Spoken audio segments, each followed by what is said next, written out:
大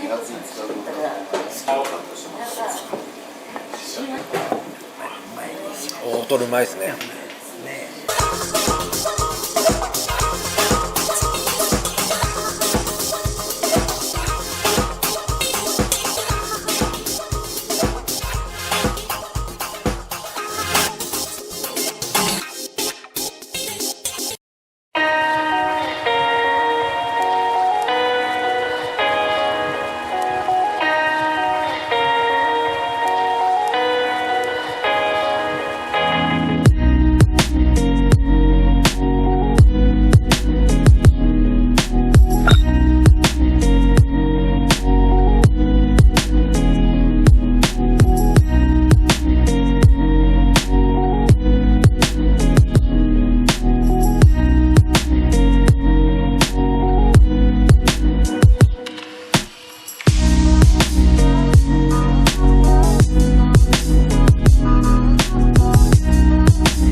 で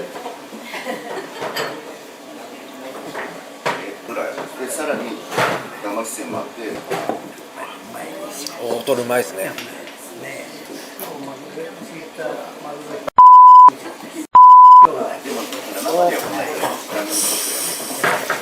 じゃあどうせだったら中トロもいただきます。はい。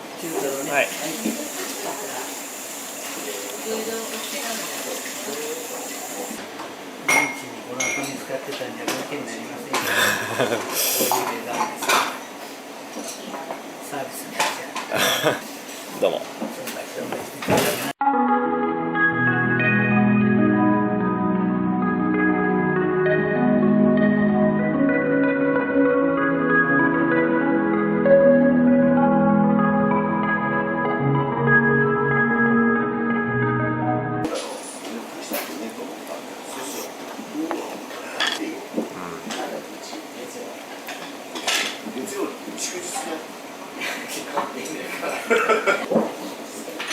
めちゃくちゃうまいですね。うまいですね。本当にうまいマグロですね。きめが細かいですね。そうですね。今日私が買うときにこのマグロを銀座の寿司屋さんが何人か見て、一番はいい船だなって。あ銀座のそうそう食べる寿司屋さん。あ、そうですか。マグロはまあいい船ですよね。ああ、なるほど。銀座の寿司屋さんがあんなかけませんから。やっぱり量買わなきゃいいんですよね。もう漁場から来るのが大体3日目3日4日寝てるって感じですね。向こうに寝かして、ああ、なるほど。マグロってすぐ動かしちゃダメだ。あ釣り上げたらすぐ常温して1日は寝かせないとダメ。美味しくないと思います。あ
Because Films